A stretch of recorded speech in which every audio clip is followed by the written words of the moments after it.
என்னோடய இன்ஸ்டாகிராம் அக்கௌண்ட்டை ஃபாலோ பண்ணிக்கிட்டிங்கன்னா எனக்கு டைரெக்டாக நீங்கள் டிஎம் பண்ணலாம். அதுக்காக தான் இதை சொல்கிறேன். அதுலேயும் நான் கோலம் அப்லோட் பண்ணிகிட்ருக்கிறேன். அந்த பேஜை ஃபாலோ பண்ணிக்கிடுங்க. இன்றைக்கி வந்து சிம்பிளாக காலைல மழை தூறிக்கிட்டே இருந்துச்சா, சிம்பிளாக சரவண பவ கோலம் போடலாம் அப்படின்னுட்டு ஈவினிங் கோலம் போடணும். அது எப்படி இருக்குது என்னன்னு தெரியல. இன்றைக்கி கார்த்திகை, எல்லோரும் தீபம் ஏற்றுவோம். இன்றைக்கி எப்படியும் வாசலில் கோலம் போடாமல் இருக்க முடியாது இல்லையா? தொடர்ந்து நசனு மழை. அதை விட முக்கியமாக தரை காயவே மாட்டேங்குது. தரை காயலைன்னா மாவு இறங்காது. அந்த ரீசன் தான், வேறு ஒன்றும் கிடையாது. இந்த சிம்பிள் கோலம் எப்படி இருக்குது அப்படிங்கிறத பார்த்துக்கங்க. என்னோடய வாசல் எப்படி இருக்குது அப்படிங்கிறத பார்த்துட்டு கமெண்ட் பண்ணுங்கள். சரியா? சரி பாருங்கள்.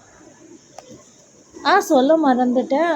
இந்த லக்ஷ்மி பாதம் உங்களுக்கு வேணும் அப்படின்னா நீங்கள் எனக்கு முன்னாடியே மெசேஜ் பண்ணிங்க அப்படின்னா தான் நான் ரீஸ்டாக் பண்ண முடியும். ஏன்னா வாங்கி எல்லாமே ஸ்டாக் அவுட் ஆகிடுச்சு. உங்களுக்கு வேணும் அப்படின்னா எனக்கு சொல்லுங்கள். ஓகேவா? சரி பாருங்கள்.